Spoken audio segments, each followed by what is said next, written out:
Right now at 5, we're getting a better look at the damage from a massive tornado in northern Oklahoma and an update on our chances for rain and storms. Are you saying that his autism caused him to kidnap and murder this child? No. New testimony from Tanner Horner's murder trial focusing on brain scans in his troubled childhood. The key message jurors heard from witnesses on the stand. In a volunteer fire department coming under scrutiny tonight, one of its own now indicted on child grooming charges and suspended as investigators dig deeper.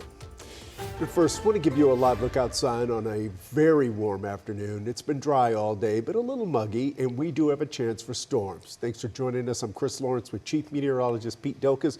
What do we need to know right now? Well, what we need to know right now is parts of the Metroplex, Collin County, and the Northeast are under a tornado watch until 9 o'clock tonight. Okay. That's until 9 o'clock tonight. So let me show you this, and there it is. The tornado, and it includes Rockwall County too. So Collin County, Rockwall County, and all locations off to the east and northeast under this watch until 9 o'clock tonight. Now, here's the story.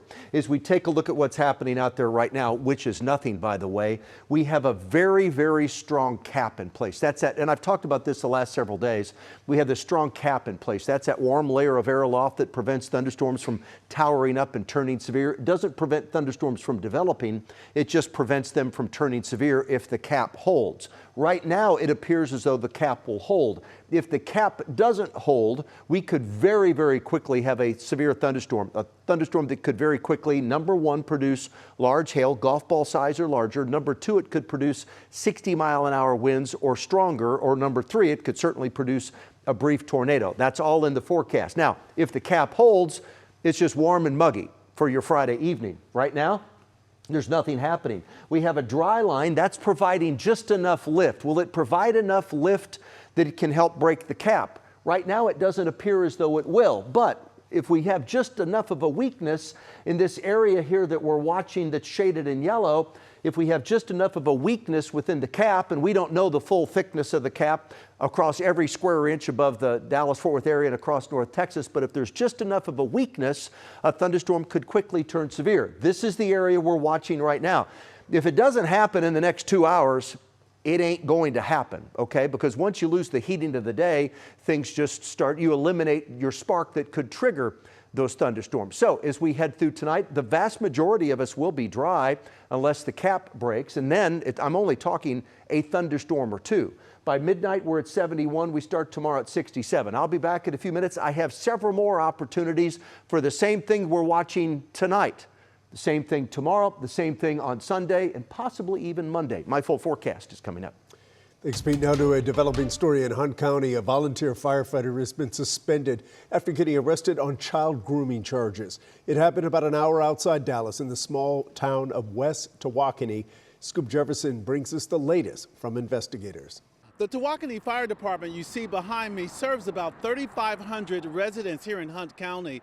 A 41-year-old volunteer here has been suspended, indicted on allegations he crossed the line with an underage girl, part of a program for young people who want to be firefighters. The Tawakoni Fire Department is 100% volunteer, located on Texas Highway 276 in West Tawakoni. The sign out front encourages people to join firefighters in responding to emergencies when they happen. But now, the fire department itself in a crisis. In February, an underage girl came here to the Hunt County Sheriff's Office with allegations against volunteer firefighter Brian Carcamo, saying that while at the department, he crossed the line. That led to this April 15th indictment where court documents say Carcamo knowingly attempted to persuade, induce, or entice Jane Doe, a child younger than 18 years of age, to engage in specific conduct, placing his hand on Jane Doe's leg and asking if Jane Doe wanted to have sex with him. The Sheriff's Department confirmed they arrested Carcamo on one count of child grooming, a third-degree felony. WFAA asked the department about Carcamo's arrest. Chief Chris Burkett responded in writing saying, "The individual you're referring to was suspended from our department early last month and remains suspended pending the outcome of the external investigation." This is not Carcamo's first brush with the law. The 41-year-old's public criminal records include family violence and indecent exposure. The fire chief here also told us they take this matter very seriously and and they will continue to cooperate with investigators. In West Waukene, I'm Scoop Jefferson. The New York Times just reported that Camp Mystic may be denied a license to reopen. A review from state health officials found multiple safety and compliance issues, including major gaps in emergency and evacuation plans. 25 girls and 2 counselors were killed during last summer's deadly floods when the Guadalupe River swept through their campground. The camp's owners were hoping to reopen for its 100th summer this year, but the investigations continue and lawmakers are scheduled to hold hearings next week. Prosecutors just cross-examined a speech pathologist who worked with Tanner Horner as a child, and they testified that his autism is no excuse for his actions. Horner already pleaded guilty to killing Athena Strand, but the jury is deciding whether to spare his life or send him to death row. Senior crime and justice reporter Rebecca Lopez has been in the courtroom every day. The jury in the Tanner Horner trial spent most of the day listening to experts delve into Horner's mind. Neurological experts tried to explain how his brain functions. They testified most of his brain appears normal, except abnormalities in one region associated with people who have autism. So again, it matters where the abnormalities are. His abnormalities are predominantly in the social cognition system. But even the defense's experts agreed those findings do not explain or justify why Tanner Horner kidnapped and murdered 7-year-old Athena Strand. That autism does not cause someone to do what he did. I do not disagree with that. Jurors also heard from people who knew Horner as a child, including a teacher and a school counselor who described a troubled upbringing. I enjoyed being Tanner's teacher.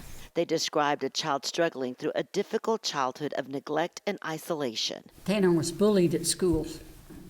Hopefully he did have friends, but I don't know of a single one. And a mother who was often absent. She was not